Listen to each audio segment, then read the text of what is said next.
case, AK Mr. Trill Talk, no pill talk. I'm running the podcast. If you want to be a guest on the podcast, get at GMO on Facebook at GMO.com. It's a real platform, you know what I'm saying? If you want to really like get your shit out here, bro, you gotta tap in. Bro, you gotta network. Tap in on my dog Post Live Entertainment, man. Whoa, welcome back to another episode of Running the Podcast. I'm here with the one and only King Kim. What it do, baby? Most definitely. What's going on? Man, glad to have you sitting here in on the podcast. Introduce yourself to the people that might not know you. Well, first and foremost, it's an honor to be here with Gerard Moore. I thank him for bringing me out on his podcast and giving me another opportunity to let my voice be heard, allowing me the opportunity to have a platform for my voice due to my life experiences and things like that. I'm KIMGRIFFIN, a.k.a. King Kim. I served 31 years in prison. I'm actually native here in Vicksburg, a living legend also here in Vicksburg, Mississippi, and I'm here to set the record straight. Yeah, because we gonna jump straight into it. You recently did a podcast here. What platform that was on that you did that podcast? I did a podcast with T.Y. Naughty. T.Y. Naughty. T.Y. Naughty on Facebook. And we did a podcast, and the brother reached out to me, you know, and he seen me on TikTok, and he reached out to me to actually get with me, and we ended up making it happen. And I had a lit feedback that was kind of negative, you know, from that podcast, you know what I'm saying, from prison. Somebody made a statement like I was messing around with other men when I was in prison and things like that, which I wasn't. You know, first and foremost, a person ain't never seen me literally mess with no man. It's just a lot of speculation. And let me say this first and foremost too, because this is real personal. When you doing time in prison, I always remember, for anyone that did time in prison, the worst thing that you can place on a person's head is labeled as being a homosexual or snitch. Fact. And everybody know that, you know, what in prison as organization members, we know you call that scandalization. Right. And if a person scandalize your name, it's one thing that can happen to them. Everybody know that they either gonna get violated or they either gonna get smashed. Right. You know what I'm saying? Right. So dealing with that, whatever these rumors start or whatever, but I'm here letting everybody know that I'm 100% man. Y'all can do your background or whatever. People will tell you that AKA Gangsta Grip, AKA King Kim, ain't never in his life had no dealings with homosexuality, period. Point blank, period. That's why I got so much love in the city. And my homeboys, them, don't allow that type of stuff for to take away from me or stop them from dealing with me or nothing like that, because they actually know me. Right. So we had to address that first and foremost. First and foremost, to get that clear. I mean, crystal clear. So whoever the guy that is that said that, you need to understand that we talking to you. Right. To you or anybody else that got a rumor like that going on. Right, because if you don't have no facts, and you just going off rumors concerning some homosexuality or stuff like that, man, bring your facts. You know, bring your facts. It's just like T.I. said one time, I never forget in an interview, when they said that he was snitching. He said, bring the paperwork and show me your name on your paperwork. Right. You know what I'm saying? So you just can't spread no rumors on nobody and you don't have facts. First and foremost, when you were nothing but, I did 6 years, you weren't even born. You were born in 1996, you say. You know, but just to make a long story short, don't spread no rumor, try to bring no derogatory remarks towards no brother who trying to strive and trying to be a voice to the voiceless and trying to deter these youngsters from going the same route that we went. Only thing that you need to be trying to do is get with me, you know what I'm saying, so we can deter and motivate these youngsters from going down the path that we didn't experience. Right. And them facts right there. I'm setting the record straight on that. Okay, so we're going to rewind back a little bit. You born and raised in Vicksburg, Mississippi? I was born and raised in Vicksburg, Mississippi, 1972, right here at Kieran Memorial Hospital. Kieran Memorial Hospital. Off Openwood. It tore that building down now. Yeah, it's no longer there no more. Then I eventually, we growed up over here off Fillmore. Then we left Fillmore. I eventually went to the bottom. That's why I actually grew up at down inside the Marcus Bottom. One of the original Bottom Boys. It's been notorious down here in Vicksburg, one of the notorious neighborhood, what they want to claim it, but I think it's growth. We got a lot of elderly people that's been living down there for a long time that I can still go to and have a conversation with, get a plate from, it's always been love right here in the city, especially in that area. Right, but the bottom always been family origin. You know, everybody got along down there. Wasn't no controversy between one another. If you did something wrong, your mama was allowed to discipline me. If my mama seen you do something wrong, my mama was allowed to discipline you. Wasn't no controversy like now in this days and time. When you try to discipline somebody else's child, the mama gonna come straight. No, you ain't got no business saying nothing to my child. So they killing the concept that it take a village to raise a child. Right. So that concept is slowly dying, you know, here with this generation. So growing up as a kid, did you have both parents at home? Yes, I had both parents at home. I had my mother and my father, you know, but I still was running the streets. You know, I was the type of person, I was a sociable person. I wanted to get out and about. I remember times my mama used to tell me, don't leave the house, don't leave the house. So I wait till she turn her back and I take off and be gone all night, and I hear her pull around the neighborhood. Y'all seen Kim? Y'all seen Kim? This and that. They be like, no, we haven't seen him. You know, so I sneak back in the house, different things like that. So I got a lot of whoopings behind that. But at the same time, it never kept me out the streets. So at what age do you think that you was when you first started getting in the streets? Okay, I was actually 9 years old. When I first started actually getting in the streets, I was 9 years old. When I started stealing, started doing little petty shoplifting and things like that out of the stores, neighborhood stores, stealing bicycles throughout the community, outside the community, and things like that. I end up doing a stench, stealing motorcycles and different things like that, which led me to do 2 terms in a reformatory school in Columbia, Mississippi. How old was you when you?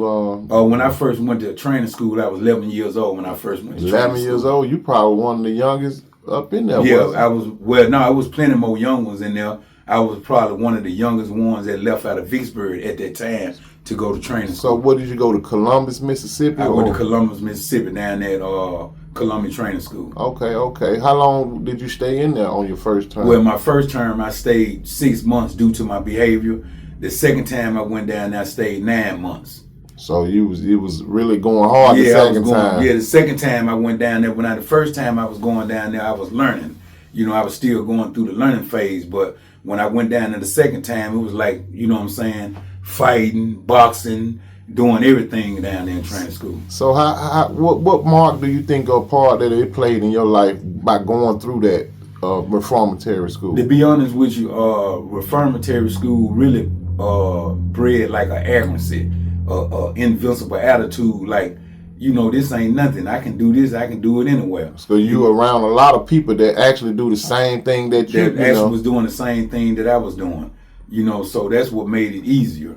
So when I come back home, you know, I know how to box. I know how to fight. I also became a member, you know, of the Black Gangster Disciples during that time. So when I come back home, you know, I was giving a lot of people's literature and different things like this here at that time when I was 13, 14 years old. So when you came home 13, 14, did you have anybody else up there from Vicksburg? Well, it was one other person that the first time I went to training school, we dropped Junior Bass off, our homeboy Junior Bass off in Oakley. Yeah. And I went on to Columbia. But fortunately, it was one other individual that was in Columbia Training School when I was there, but it was a female. Okay. So I had actually another homegirl. She was down there. Okay. So when you came home, did you still have your same friends, or when you was growing up, like, was your friends your same friends? Yeah, my friends were my friends. My friends always been my friends. You know, my friend base grew. You know, my best friend was Running Valentine, Fred Valentine, daughter Valentine, the Valentine family, Naomi, Sand, Lisa, and all of them. You know, Tyrese, the whole Valentine clique, Cedric Hope, Lisa Hope, all of them. All of us grew up together. Tommy Lee Johnson, Black, all of us grew up together. You know, one of the first #1 experiences in the hood when our homeboy Lewis Johnson got murdered, you know what I'm saying? That was one of the first individuals that we knew in the hood at that time at a young age that got taken away from us, that was on the line. How old was you when that happened? I was actually about 15 years old, 14, 15 years old. Did you think it played a part of your life? Did it affect you in any kind of way that you could speak on? Well, the only effect that it had on me at that time was like, you know, experiencing death and losing someone that you used to hang with and play with and different things like that, you know, it never was effective to the point where it caused me to become more disorderly. But yeah, it kind of played a psychological, you know, role in my. Did it make you feel that like at any time it could happen to you? Oh yeah, most definitely. It was a reality. You know, reality set in. Then like, you know, this is a reality. You know what I'm saying? People's actually getting killed. You know, so yeah, it did play a role. I was like, well, this can happen to me one day. But at the same time, it didn't deter me from the streets. Yeah. So when you had both parents at home, a lot of people don't grow up with both parents at home. How do you think that played a part in your house by having, you know, especially that male figure, a strong male figure, and you know, a strong, you know, female figure as mother and father being in the same house? Because they don't look at us blacks as having both parents. So how that played a part in your life and your upbringing? I think this goes on throughout America. You know, you can have both parents in the house, and the effect that it had on me, you know, seeing my mother and father working, seeing my mother and father having little disputes here and there, also making sure that we had everything that we need to have during the holidays, during school, different things like this, and they just pushing and pushing. My rebellions come from seeing other children out all night, and right. I'm being strict disciplined, and I was always on the psychological thing where how they can hang out all night and I can't. So I started being rebellious in that regard because I wanted to hang out all night too. Right. You know, but having both parents was very effective in my upbringing. It taught me a lot. You know, some of it might be hindsight, but it played a major role in stability for us within the household and within my behavior pattern and going to school and respecting other people's. Now, irregardless of how I was living or whatever, I always respected my elders. Always. So you have two siblings, right? Yeah, I have two brothers. Okay, Anwar and Dwayne. Right. Dwayne was at the show the other night. Yeah, we was down there. Dwayne was at the show the other night. Shout out to Anwar and Dwayne. I grew up with both of them. They know me very personally well. Okay. I know you when I was young, used to be looking up to you and always seeing you. Actually was kind of, you know, terrified of you back in the game when you was... Look, let me clear this up. That's, you know, I hear a lot of people say that. Let me say this. If anybody ever knew me when I was growing up, and this is straight to the individuals in Vicksburg, this is straight to the community in Vicksburg, I never was a bully. No. I never was a bully. I never strike terror in the hearts of no one. I was always a bullet stopper. You know, I always took up for everybody else. All my troubles come through taking up everybody else's fights. Yeah. That's what vast majority of my troubles come through. And I used to protect a lot of my homegirls from individuals that kept harassing them during certain times, and they keep telling them stop. And Kim was always there for them to keep everybody up off them. So let's set the record straight. I never was a bully. No, I never seen that's what I'm saying. Everybody know that. That's why I got the love. But I just want to say that I never was a bully, because I done heard a few people say that, you know, I was a bullet stopper. Yeah, I ain't never seen you bully nobody, but I just used to see, you know, the way, you know, people don't know back then it was serious. Yeah, but I seen the way, you know, y'all moved. I seen the way, you know, especially when y'all had the trench coats on. I used to see y'all all the time coming on speed to Waleisha and them house. I remember all that. I was up there, you know, I was around. I just, you know, used to be chilling, but we really appreciate having you around in the city, period, because you was a person that motivated a lot of people, whether you believe it or not. That's back then. Back then, you motivated a lot of people to be more or stronger. You know, and back then, what we call ourselves were foot soldiers back then. You know, I was told that too.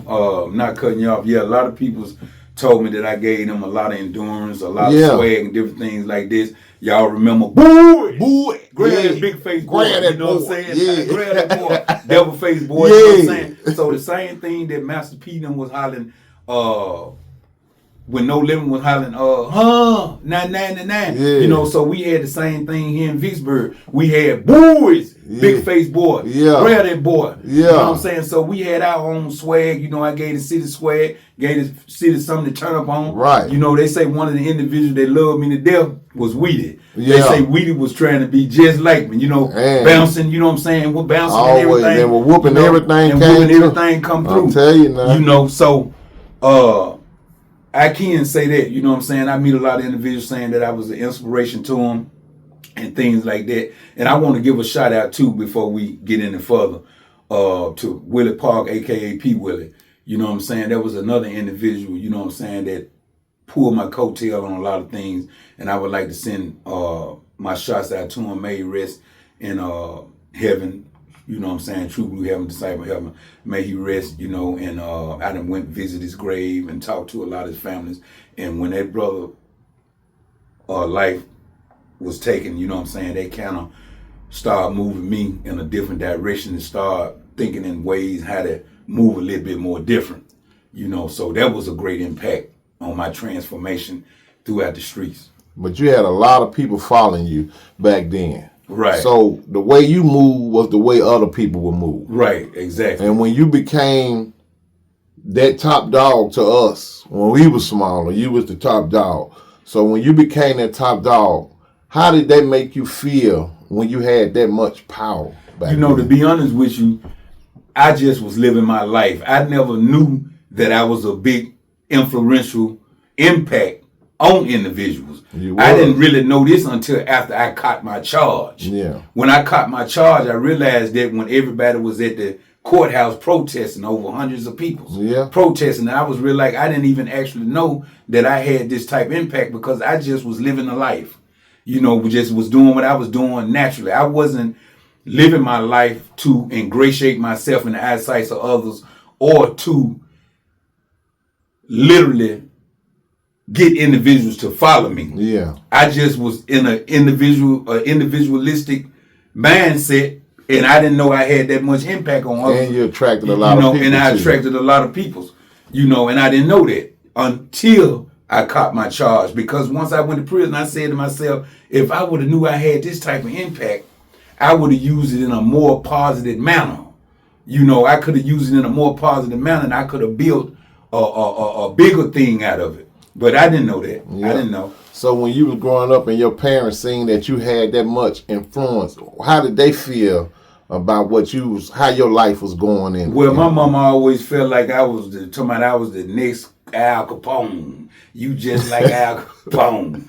You know, and that's what she Grip always been the one, man. I'm telling you now. She used to feed us and everything when we went over there, man. Yeah, and I was telling her, I said, I'm not doing anything. And I remember one time, I never forget, I was in Jefferson County, and I got closer to home when I was inside the system. And she came down there to see me, and a lot of homegirls were down there visiting different homeboys and things like that. And a few people came down there to see me. She said, oh, I can see them now coming down here in their Cadillacs and their hats and Stetsons and dress shoes on now. She said, you ain't changed. You just ain't got smarter. But that was mama for you, right. You know. But like I was telling her, I can't stop that. No, that's something that I couldn't stop. I can't stop these individuals from coming to see me when they want to come see me because I didn't know I had the impact on them. Yeah. Actually, when you was in prison, me and Michael Davis came together and sent you some money one time. Oh yeah, I remember that. You know, I remember that, and I appreciate it. Right, yeah, right. You know, because we still looked up to you. I mean, a lot of people, even when you was in prison, you still had impact on the outside world, and it's crazy that you had that much influence, like you say, and you didn't know at the time, but you had a lot of influence on the youth, even some of the guys that ran with you. Right. You know, a lot of people went astray when you went away. Yeah, I know. They told me that. You know, a lot of people's separated, you know, and a lot of things got divided once I left. You know, a lot of people. It wasn't no more structure. It wasn't no more structure. None. People went this way. Everybody went to doing their own thing. You know, and that happens when when the head fall, the body falls. Right. You know, and that happens. Now, getting off into what I went to prison for, I'm contrite about that. You know, because if I can turn back the hands of time as a man, I do it all over again. You know, it was a drug deal, went bad in the bottom, you know what I'm saying, and I end up taking a person's life, you know, in front of old El Morocco Club, you know, right by the old Jane Bull. Right by the old Jane Bull over some drugs, you know, and drugs weren't even none of mine. I was selling drugs for somebody else, you know, and that just goes to show you how a lot of our young men and young women is getting caught up from a lot of things that they think is appropriate. First and foremost, a lot of things that keep us bounded to certain principles is not principles. Things like keeping it real. Is it keeping it real because I'm with you and you go do something stupid, but you don't get caught, you get caught and you end up going to prison and I don't do nothing for it? That's not keeping it real, you know. And the most realest thing that a person can do in this days of time is try to stick together a little more stronger and try to get with each other on a positive note. Right. You know, we shouldn't assist no one that's doing negativity. Yeah, it should be just straight positive. So that night when that happened, how did you feel after that happened? I mean, you was young at the time. Well, at the time when it happened, I didn't have no feelings. I was numb. You know, I was like, what I did was one of the realest things it was in the world. That's how you know, felt? That's how I felt at the time. At that time, I felt like what I did, it was appropriate. Individual was trying to take my dope. Yeah. You know what I'm saying? So individual was trying to rob me. You know, I was 19 years old and individual was 35. You know, so in actuality, irregardless of my lifestyle, this individual was older than me. This is a 35-year-old man. I'm 19 years old. And he trying to take my drugs. Yeah. So we get into a struggle. That happens. You know what I'm saying? Like I said, it's not nothing that I rejoice in now because the reality set in was when I went to the county jail. Yeah. How long was you in the county jail? I stayed in the county jail for a year. I stayed in the county jail for a whole year. And I eventually went to trial. They offered me a 20-year plea. That's when Paul Bear was still alive. You know, he got me the best plea it was, but I felt like they didn't have nothing on me. So you wanted to fight? So I wanted to fight. So I went to trial and ended up getting a life sentence. And could have did the 20. And could have did the 20 and flattened it. But I'm going to say this how God worked. If I would have got the 20 years and flattened it within 10, I don't think my mentality would have changed. Right. Because I would have, I still would have been, I probably would have came back out here and got on the line myself, or I would have did the same thing again and went back. Mm-hmm. So as the years progressed past 10, you know, 5 years, I still can't wait till I get out, man, this and that. Boys, okay, after 10 years, man, when I get out, man, I'm trying to be the biggest kingpin again. 15 years hit, man, these folks ain't gonna never let me out of prison, man. I ain't finna, man, when I get out, man, I'm just gonna try to just find me something to do. 20 years, man, I ever get out this joint, man, I ain't never coming back. You know what I'm saying? So my mentality changed as the years complied and progressed. So when I got to my 28, 29 year, tears just used to roll down my ass when I just used to think about is I'm gonna get out of prison or if I'm gonna die in prison. Yeah. Is I'm gonna ever see my freedom? And that's when my prayers and my salutations to the Creator became stronger. So I was like, man, you God, you ever let me out this penitentiary, I promise you I ain't gonna never come back. I promise I ain't gonna never come back. Lord, please let me out. So I started indulging in every program, everything they had to offer, disciplining myself, straightening up my institutional record. And when that 29th year hit, I'm crying 2 and 3 times a week. Because I'm looking at the reality around me in prison. Guys been in there as long as me. They hanging themselves, taking their own lives, dying of poor health, dying from drug overdoses, different things like this because they done gave up. And I remember a lot of prisoners ask me, "Oh, gee, what you gonna do when you get out?" I say, one thing about it, I'm not gonna never come back. Right. That's the first and foremost. That's the first and foremost. And I say, if I make a mistake, it's gonna be a brand new one. Yeah. It ain't gonna be this. It ain't gonna be a repeated mistake. Yeah. So if I got to make a brand new mistake, I ain't never coming back. But it ain't gonna be no mistake that I done already made or nobody else done made. Right. You know. But see, like when you went, you say you was in the county jail a year and you went to court and they gave you that time, the life sentence. How did that feel when they say life? Send the judge say life, I looked over my shoulder, I'd never forget. My mama and my grandmama them was doing more crying than I was. Because I wasn't crying, period. I looked over my shoulder and I told my mom, I said, it's going to be all right, I'll be back. I told my mama that January, about the third week of January, I think it was like January 20-something, and I told her I'd be back. I told her, don't worry, I'll be back. You know, so I was optimistic. Already, I was optimistic, you know, as I was going into the system that I was going to get an opportunity to turn home. But once I got into the system and facing all the different type of situations and circumstances, fighting, banging, stabbings, or getting jumped by correctional officers, this and that, you know what I'm saying, getting placed in a position where I'm being placed in a hole, you know, people's lying on you, shooting scrolls on you, getting you locked down, taking you out of the general population. So all these type of situations and circumstances start playing a major role in the transformation of my thoughts, you know. So I was like, man, I can't live like this forever. So you 19, 20 years old, fresh, a youngster, going into the prison system. How was it when you first went in there? Was it way different than you thought it was gonna be? Man, if you don't believe this or not, this what made prison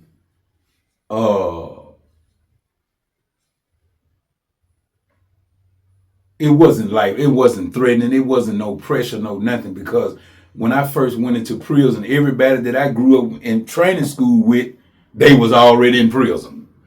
That would trip me out. When I pulled up in lockdown, they had 32. When I come out of MSU and intake reception and went to actually 32 to do my time, because when you had a light sentence, they keep in 32 from 2 to 5 years. So when I got to 32, when I'm walking down the piers, I hear all kind of people hollering, you know, man, what's up, Grip, what's up? This basically everybody I was in training school with. You know, so it was like homecoming. Yeah. So so when you get a life sentence, they automatically send you to the hole. Yeah, when you get time like that, they automatically send you to the hole. They try to let the hole discipline you. Yeah. Because they don't want to just take you and stick you straight in general population, because you don't know the ins and out of general population living. By you being a new person in the system with a life sentence, this and that, and you don't know how the things go, so they put you in the hole first. How long was you in the hole? I stayed in the hole 3 years. Soon you got there. When I got to prison, I stayed in the hole 3 years before I was turned loose to general population. So you was 20 years old at the time? I was 20 years old at the time. Well, I was 20 years old. I was 20 years old when I made it to Parchman. I was 23 and a half years old when I first hit population. God. So how did you reflect in doing them 3 years in that hole? Yeah, that's why I learned how to read and write. It's 23 and 1? 23 and 1. That's why I learned how to read and write. When I actually got to prison, I was unlettered and unlearned. And so when I first hit the hole, I started reading my Bible. And people shoot so many scrolls. And if you don't know how to shoot a scroll, you ain't gonna get nothing accomplished. Yeah. You know, you got to pass the scroll to the trustee, tell them, take this over across there, take this over there, take this over there. So I started learning how to read and write appropriately. Yeah. You know what I'm saying? Because when I first went to prison, I couldn't even hardly spell yesterday. But when I was in the hole, I took time out. I read the dictionary. That was one of the first when I read the book, Alice Haley, by Alice Haley, Malcolm X, that was written by Alice Haley. Right. That's a great book. Yeah, and I took the same measures that he took, and I got me a dictionary. I never forget, it was an Oxford dictionary. It was tore up in all pieces, and I gave a man like 15 rolls, cigarette rolls for that dictionary. And I used to read that dictionary day and night. So when you learn how to read, did you feel like you accomplished something when you learned how to read and write properly? When I learned how to read and write, I felt like this what I come to prison to learn. Yeah. Because when I learned how to read and write, and I started expanding my mind and broadening my horizon, I realized there's a lot of things in life way bigger than what I thought it was. You know, it opened up a whole new world for me. Yeah. You know, so I started reading and devouring everything that I can get my hand on. I became an avid reader. So when you got out of the hole and you got to the population, by you being a high-ranking officer as you were, and there's a bunch of gang banging going on in the penitentiary, people know that. How was that life for you when you go in there with the kind of rank you had? See, I'm finna show you one of the biggest things that happened. A lot of people don't know. speaking about this. Now, when I first went into prison, you had a lot of gang members that was having sex with homosexuals. Yeah. So when I hit general population, I was trying to stop that. You know, I was totally against that, which caused me a lot of backlash and different things like this. I was against that. I used to whoop so many homosexuals. I used to tell them, brothers, man, this ain't what going on. I got witnesses here in Vicksburg to tell you that. And that's when a lot of people started telling me you can't change the penitentiary.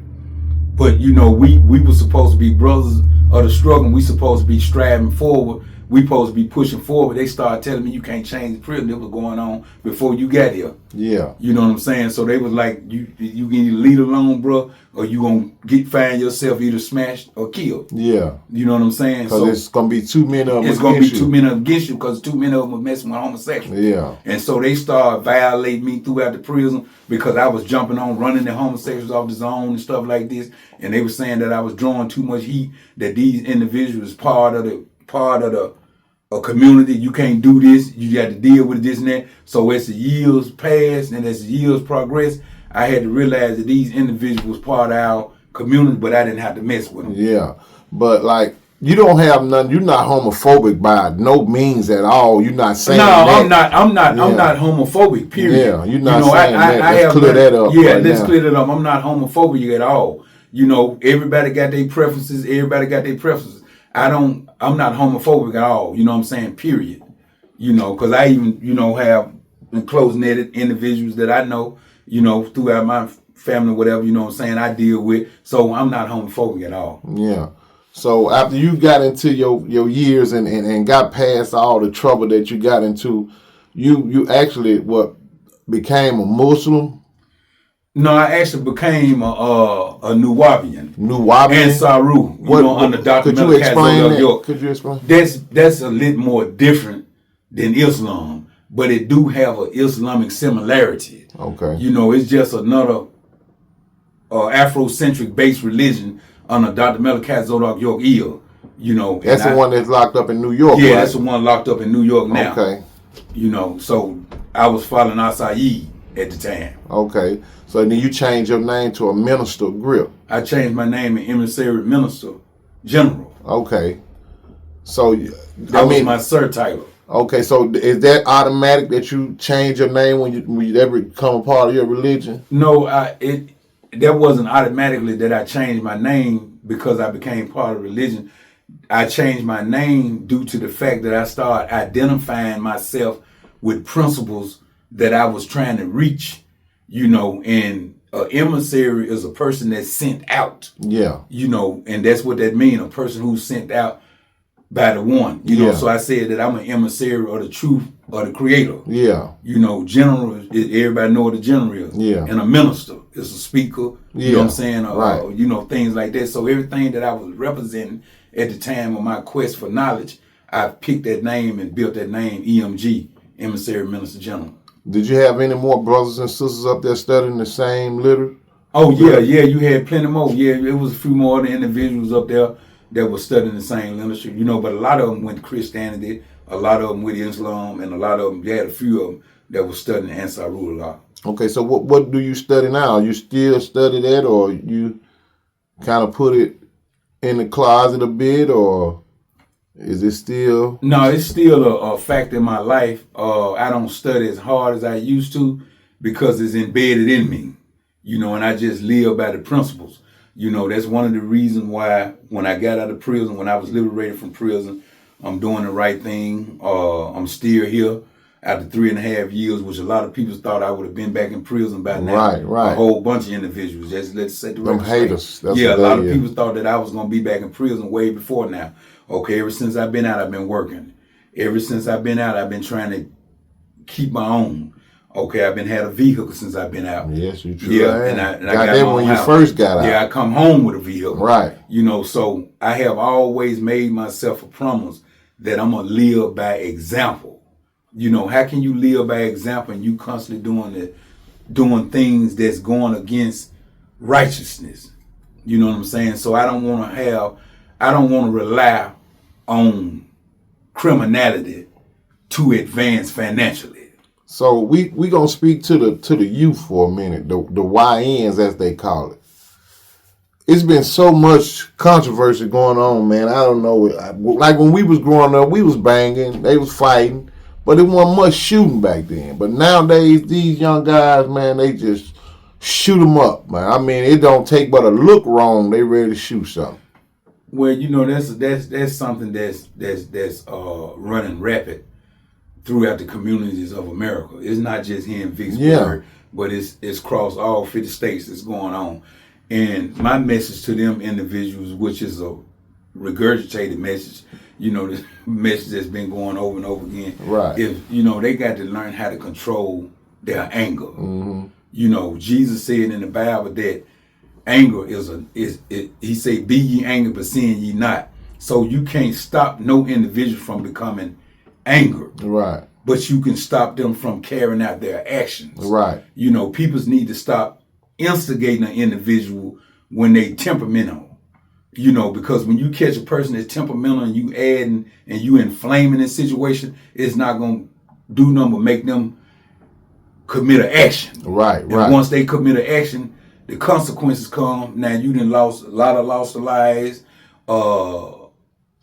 This individual possibly finna lose their life in the system and things like this. The only thing that I can say to them, they got to control their behavior. Yeah. You know, you can't let every little situation be a situation where it got to be an altercation or conflict. You know, that's what's wrong. Right. Every little argument is not nobody challenging you. Right. You know, every little bump into a person is not nobody trying to, you know, challenge you neither. So they got to learn how to distinguish when their life in danger, right, and when their life is not in danger. Right. How did you learn how to control your anger back from when you was younger and doing the thing that you did to now? Well, one of the reasons what made me control my anger, because if it wasn't for my anger, I would have never been in trouble in the first place. Yeah. You know, and when I started realizing that every man's actions and behavior is the very sum of his own thoughts. Right. Listen to this. This is what I had to learn. You know, didn't nobody make me do this. Didn't nobody make me do this. Didn't nobody make me throw no punches. Didn't nobody make me pull no trigger. So I had to realize that every action and behavior is the very sum of my own thoughts. Right. So if I can control my thoughts, I can control my actions. Right. So when I learned that ain't nobody influencing me to do nothing, it's me. Yeah. So when I realized that it was me, that's when I started becoming a better me. I know lately I've been seeing some of your content that you've been putting. Y'all make sure y'all go check out King Kim on TikTok and every app that he's got. Make sure y'all go follow him. But I've been seeing you on TikTok where you've been actually been hanging, you know, self-isolating a little bit here lately. Yeah, right. You know, what made you go to that area? Because I what made me go to that is because I come to find out when you deal lesser with individuals, with peoples, you don't have that many problems. Right. Okay, say for instance, if you isolated here and you just chilling and watching TV, ain't nothing going on.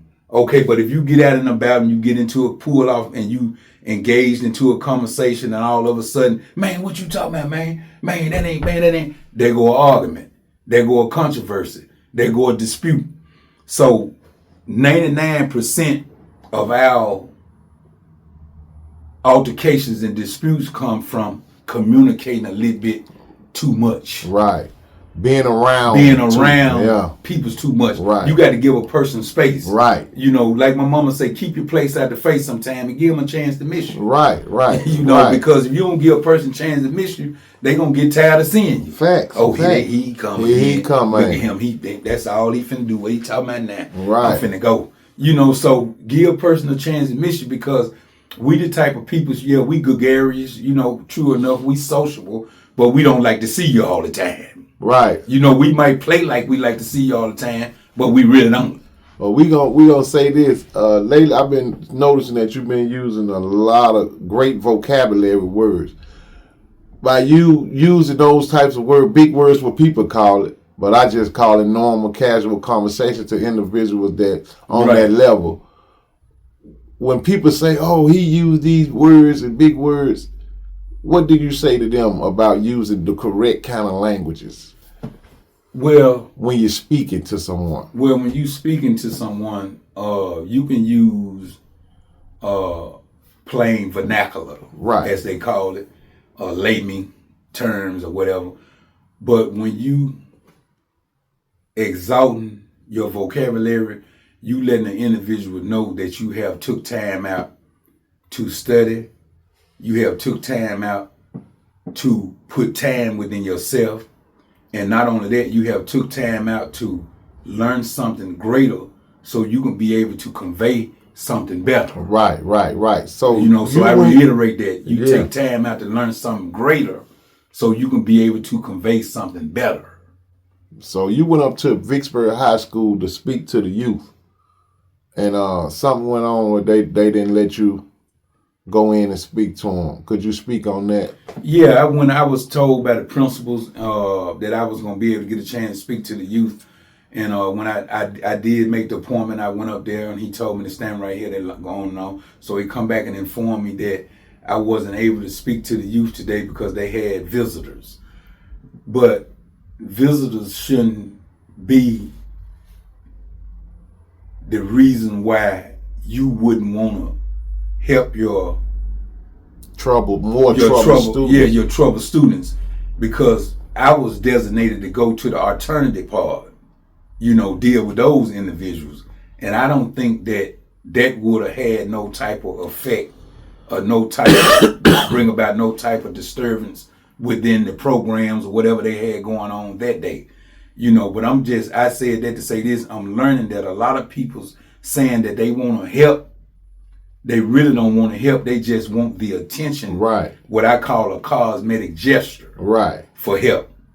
Just to bring ex post factos. To them. That bring a little more embellishment or a little more decoration to their position and circumstances, and don't care if the message get to the youth or not. Right. So they, it's just a lot of hypocrisy. That's right. Going on. That's what we call that. Yeah. So right now you have the platform right here on my podcast. I want you to speak to the youth, man, and give them a message that can relate them to understand the message that you're trying to relate.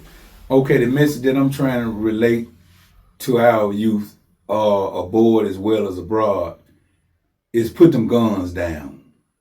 Even though there's a lot of things going on throughout the communities, aboard as well as abroad, throughout the United States of America, to the point where you need protection. But if you're not knowledgeable enough, or disciplined enough to handle a weapon, and the first time you get into a controversy, your weapon is your first impulse, you need to leave that alone. Because I'm telling you right now, you do not want to take no one's life or get your life taken at a young age. It's all about living. It's all about living. It's all about supporting one another. Get with like-minded individuals. If you got an individual within your circle and they, every time you look around, they always got a controversy going on. Every time you pick this individual up, every time you go to this individual's house, he always talking about slamming somebody out, talking about this individual, talking about this, man, I'm tired of this. That's negativity. If you can't change their mindset in the process of them thinking in terms of negativity, get away from them. Right. Get away from them. Change your circle. You don't have to cling to nobody, because they negative. Just get away from them. Just be like, man, look, man, what you on, I ain't on. I'm not on that. And a lot of them ain't gonna make it in the prison today. Yeah, you don't want to go to prison. Look at our little homeboy, man, may he rest in peace. Just lost his life in prison. You know what I'm saying? He went there 3-4 years, but it's not mandatory that you're gonna go to prison and always come home. Right. So in prison is not no place for no individual for to go. So stop thinking just because you see people, when you see people all on these phones and stuff in prison making these videos and all this, man, that's a smoke screen. Right.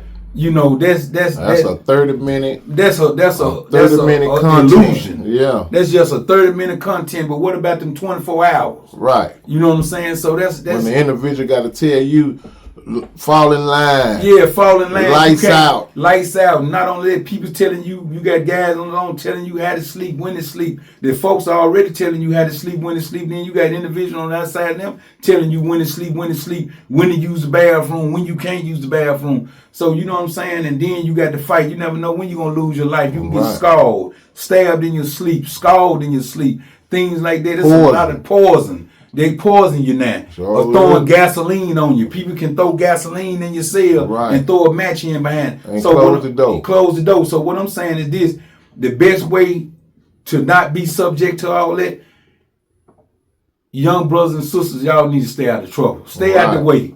Do what's right. And I'm gonna be honest with you, education is important. It really is. Yeah, education is important. You know, because education will put you in a position, if you know how to utilize it right, where you can make the appropriate money to keep you from getting in trouble. That's just like me. I lost 31 years of financial growth. Now I'm out here, I got out when I was 50. I'm 53 now. Running a rat race trying to build financial growth. It's times that I go hungry. It's times that I don't have gas. It's times that I might have to go to payday loans, title loans, different things like this. I'm not the only individual. No, just because you see individuals running around, walking around, and moving around, you thinking that they having a happy life going, it's a lot of pressure on a lot of people out here. You know, they might not talk about it. It's a lot of pressure on a lot of people out here. But don't let your pressure cause you to bend and turn to criminality. Right. You know, turn to shoplifting, turn to robbery, turn to breaking and entering, auto theft, different things like this. Just deal with your pressure. You know, eventually it's going to blow over. Like my grandparents say, where there's a will, there's a way. Where there's a will, there's a way. You know, find you something from an entrepreneur standpoint, from an innovative standpoint. Come up with a new device. Come up with a new component or something like that. Right. You know, that can enrich you. But don't allow criminality to be your only source of ways of getting income, because that's going to lead to two things: death or prison. Let's speak on recidivism. A lot of guys that's getting out of prison, getting out, coming home, and going right back within 5 and 6 months. Man, that's one of the biggest psychological things it is. Man, I was in prison for 31 years. Man, I done seen some of the same guys come back, not one time, not two times, not three times, but 4 times. And they all come back crying about the trades, crying about lockdown. They ain't giving us no yard. But you done been out of prison 4 times to my none. But you still have the audacity to come back to prison and cry about it. For individuals that's getting out that prison, man, male or female, get out that prison and stay out that prison. Right. You know it's nothing in prison. Now, I can't fault you for going there as a first-time offender and maybe a second time, because during your first time, you might didn't do enough time to get that eye-opening experience. Right. But after that second commitment, shut it down. Shut it down. You know, and one of the number one things is stop committing nonsensical crimes out here. See, that's nonsensical. I was just reading about a 80-year-old African American female, and she stole some medicine out of the drugstore. I don't know if y'all seen the story. And she stole it, and she was finna take it home, but they caught her and they charged her with shoplifting. But when she went before the judge, she told the judge, I wasn't stealing. I was really just getting it for to take it home to my dying husband, that we didn't have no Medicaid or nothing like that. And my husband was at home laying in the house sick on the verge of dying.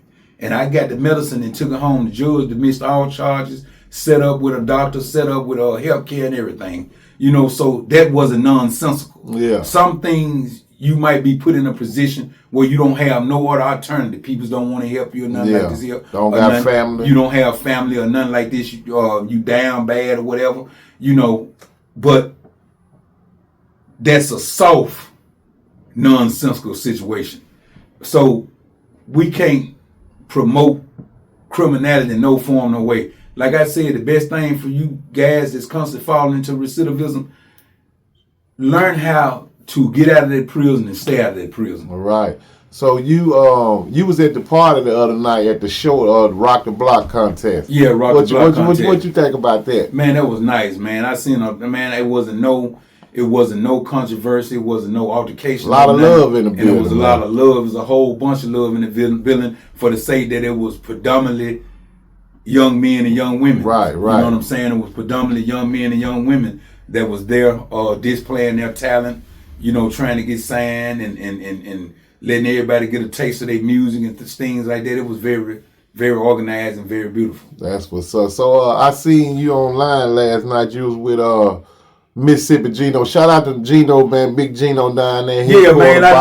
Shouts out to Mississippi Gino, man. You know, Mississippi Gino, he got that 2903 Washington Street, Old Clay's Barbershop. He gonna be up there every Saturday night, starting off every Saturday night, free admission. This and that, man. Shouts out to my guy, Mississippi Gino, man. Give me mad love ever since I've been out.